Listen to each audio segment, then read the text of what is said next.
Sesaat Yang Jian menyadari ada yang tak beres yang terjadi saat ini. Begitu juga dengan Daji yang terhipnotis.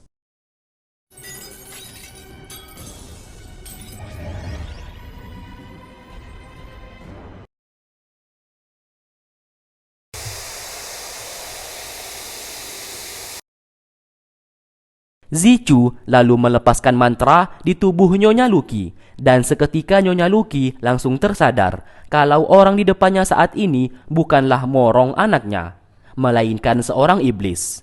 Tanpa ragu, Zichu menunjukkan sisi iblisnya dan membunuh Nyonya Lucky. Suhu yang mencoba melawan juga dibuat tak berdaya.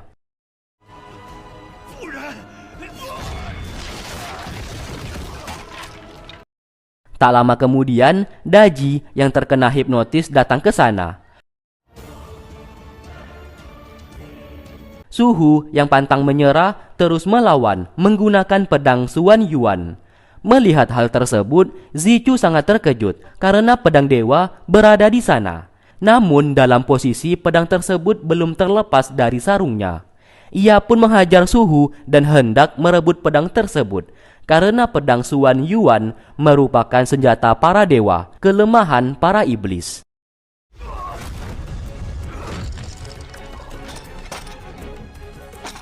Yang Jian bersama Wuji datang tepat waktu untuk membantu Suhu melawan iblis di depan mereka.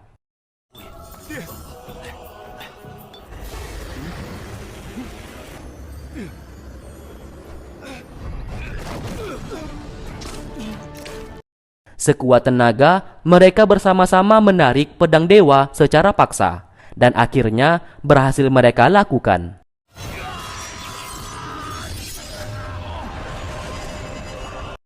Seketika, Zichu langsung terluka dan memilih pergi dari sana.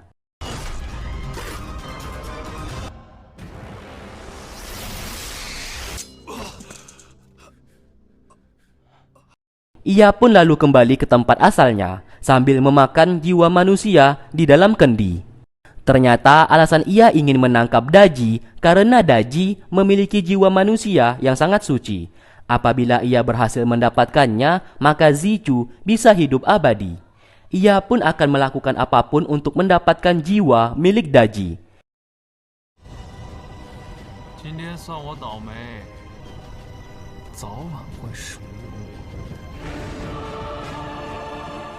Setelah kejadian tersebut, Wuji hendak pamit untuk melanjutkan perjalanannya. Sebelum ia pergi, Suhu sangat berterima kasih atas bantuannya tadi.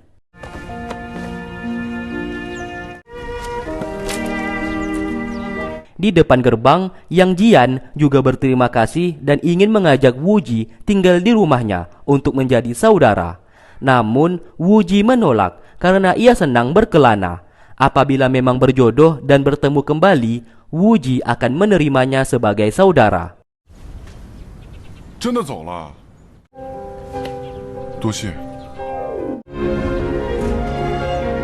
Di saat malam hari, Daji menjahit sebuah sapu tangan bergambar kupu-kupu yang ia berikan kepada Yang Jian. Di sini, meskipun mereka kakak beradik, namun tidak sedarah. Karena Yang Jian adalah anak angkat. Maka dari itu, secara diam-diam, Daji menyukainya.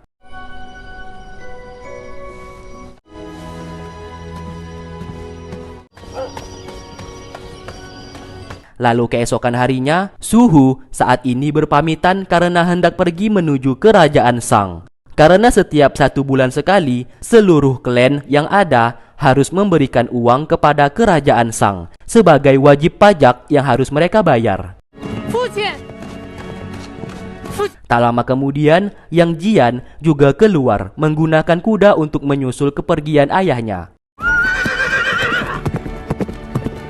Setelah itu, sang ibu membawa Daji untuk masuk ke dalam dan menyuruhnya bersiap-siap karena beberapa orang kaya juga hendak datang ke rumah mereka untuk melamar Daji. Tentu saja Daji menolak. Saat ini hanya ada 1 orang yang ia cintai, yang tak lain adalah Yang Jian. Sang ibu sangat melarang hal tersebut karena bagaimanapun juga mereka adalah kakak beradik. meskipun tidak sedarah.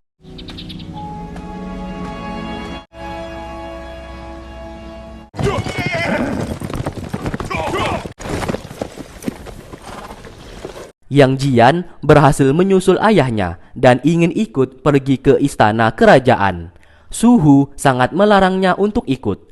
Ia pun memberikan pedang dewa Suan Yuan untuk dijaga oleh Yang Jian, dan Suhu memerintahkannya untuk kembali ke klan Jizou supaya bisa menjaga ibu beserta adiknya.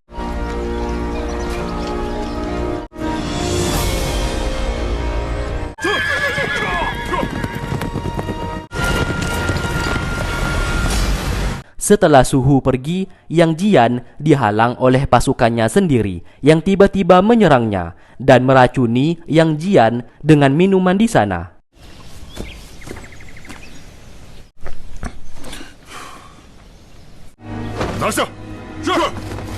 Ternyata semuanya ini ulah dari sang ibu. Alasan sang ibu melakukan hal tersebut karena ia tak ingin Yang Jian bersama Daji lagi. Ia akan memberikan obat penawar dari racun tersebut dengan satu syarat. Yang Jian harus pergi jauh dan tak usah kembali.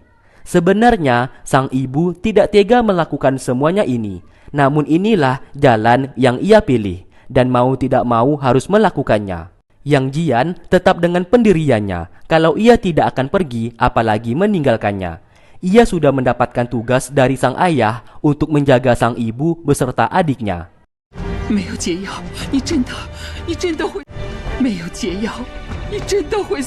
Karena keras kepala, Yang Jian akhirnya sekarat. Akibat racun tersebut telah menjalar ke seluruh tubuhnya. Sang ibu lalu memberikan obat penawar dan menyuruh pasukan untuk membawa Yang Jian pergi jauh.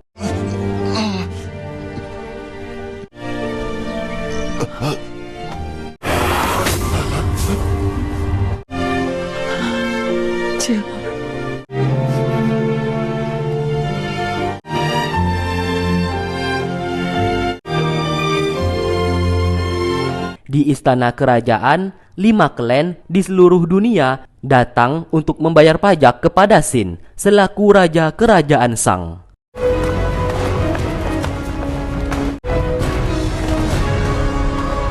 Sesaat, Fei Zong bertanya apakah adiknya ada datang ke klan Jizou. Suhu berbohong dan menjawab tidak ada siapapun yang datang ke rumahnya. Sontak, Fei Zong langsung terdiam.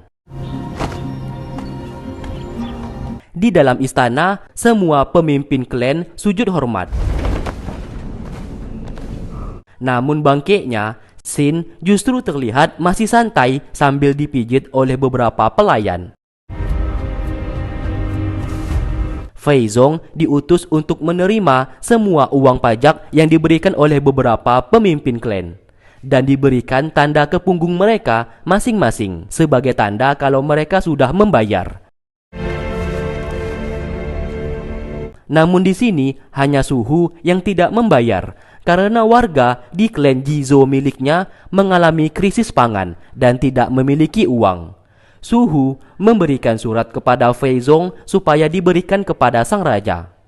Terlihat bajunya pun disilang sebagai tanda Suhu tidak membayar pajak.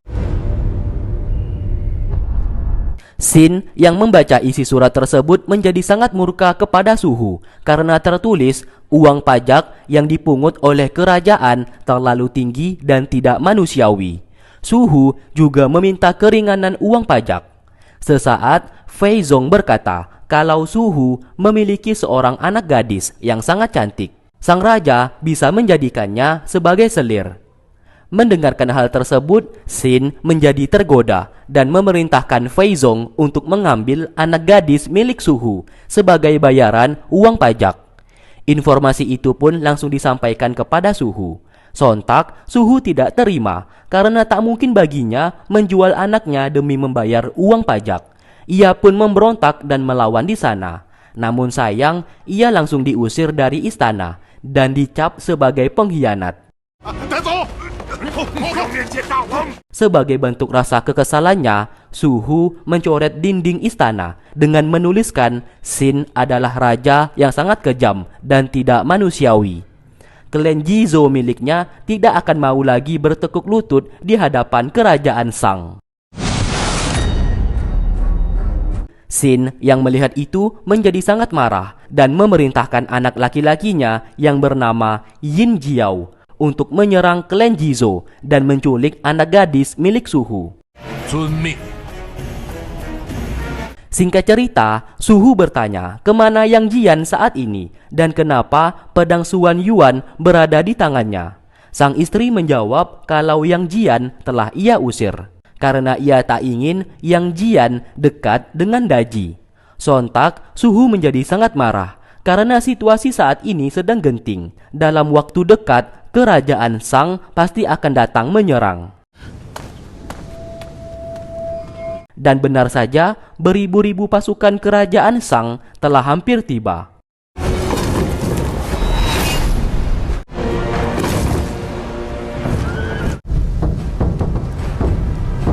Sementara itu, Suhu berkata, mulai saat ini, klan Jizo tidak akan lagi bertekuk lutut dengan kerajaan Shang. Ia pun meminta semua warga dan para pasukannya untuk segera pergi menyelamatkan nyawa mereka. Namun, mereka semua tidak mau pergi. Meskipun harus berperang, mereka tetap berada di sana. Saat ini, klan Jizo hanya memiliki 1.000 pasukan, sedangkan kerajaan Shang memiliki 100.000 pasukan. Apabila bertarung, mereka pasti akan kalah. Namun semua warga dan pasukan sudah membulatkan tekad untuk tetap bertarung sampai mati.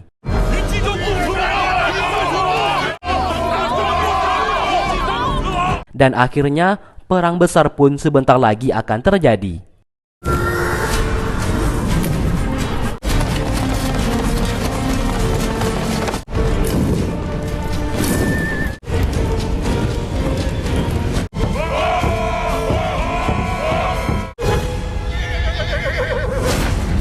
Terlihat salah satu pasukan dari klan Jizo turun untuk melakukan duel.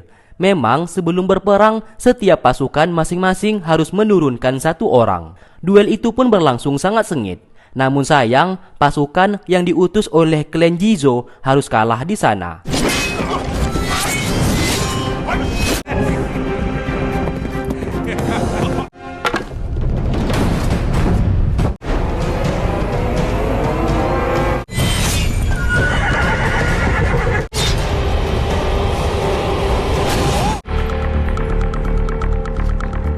Mau tidak mau, Suhu harus turun tangan. Ia pun berhadapan dengan seorang jenderal dari kerajaan Shang.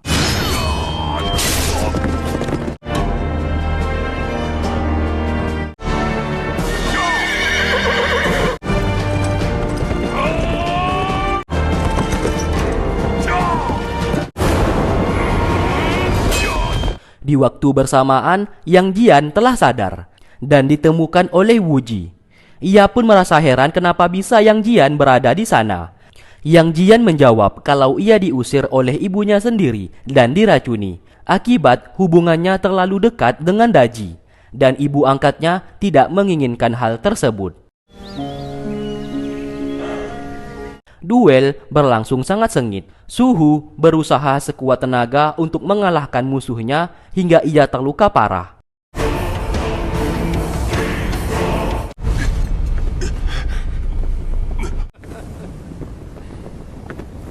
Dalam kondisi sekarat, Yin Jiao, anaknya sang raja ini, mendekati Suhu dan memintanya untuk menyerah saja karena ia sedari awal tidak ingin menyerangnya. Suhu dipinta untuk menyerahkan putrinya supaya peperangan ini bisa selesai. Tetap saja, Suhu menolak permintaan itu meskipun harus berkorban nyawa. Sedangkan Daji saat ini telah mengetahui apabila ia pergi ke istana dan menuruti permintaan sang raja, maka semua perang ini akan selesai dan klan Jizo tidak akan diserang lagi. Oleh karena itu, ia memilih untuk pergi ke istana kerajaan demi menyelamatkan semua warganya. Sang ibu sangat tidak setuju akan hal tersebut. Namun bagaimanapun juga, Daji telah membulatkan tekadnya dan akan tetap pergi.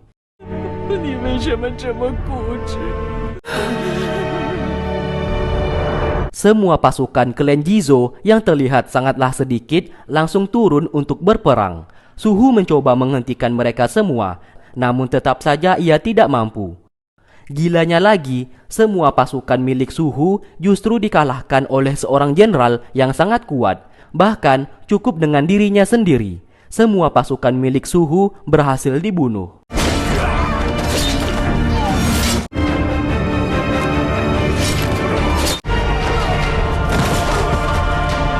Para warga dengan senjata ala kadarnya juga berbondong-bondong turun ke sana untuk membantu peperangan. Suhu sekuat tenaga melarang mereka semua dan meminta untuk kembali. Sesaat, Daji membunyikan lonceng dan berteriak kalau ia siap menyerahkan dirinya untuk pergi ke istana kerajaan, asalkan semua warga di klan Jizo miliknya dilepaskan. Alhasil, Yin Jiao menghentikan perang tersebut dan meminta semua pasukan untuk pulang. Karena klan Jizo telah menyerah. Karena bagaimanapun juga, misi mereka saat ini hanya membawa anak gadis milik Suhu. Sebelum diantar pergi, sang ibu dengan sangat terpaksa memakaikan pakaian pernikahan kepada Daji.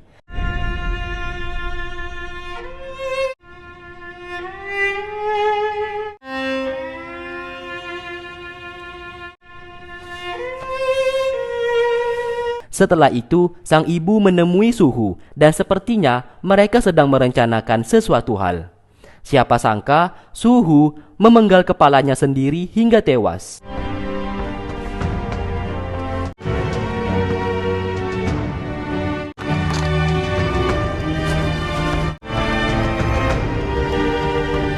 Sesaat, pedang dewa Suan Yuan menghilang dari tempatnya. Semua orang mengantar kepergian Daji. Begitu juga dengan sahabatnya yang bernama Li Er, yang sangat bersedih akan kepergiannya. Di sini, Daji tidak tahu kalau ayahnya telah tewas. Ia pun meminta Li Er untuk menjaga kedua orang tuanya di rumah.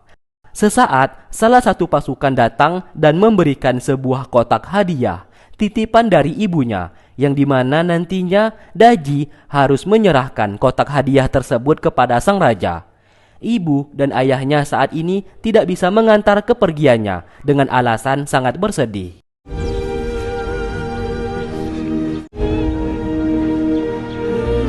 Di saat malam hari, hal yang tak disangka benar-benar terjadi. Fei Zong secara diam-diam memimpin pasukan untuk memusnahkan semua orang di klan Jizo.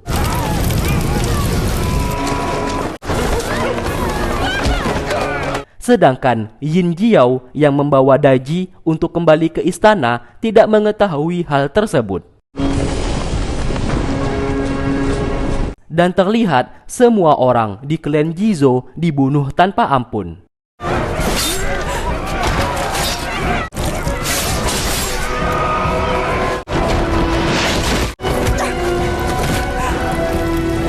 Fei Zong lalu menemuinya sambil menanyakan keberadaan Yang Jian. Namun sang ibu tidak mau memberitahukan keberadaan anak angkatnya tersebut. Dan tiba-tiba ia pun menusuk dirinya sendiri dengan pedang tersebut hingga tewas di tempat.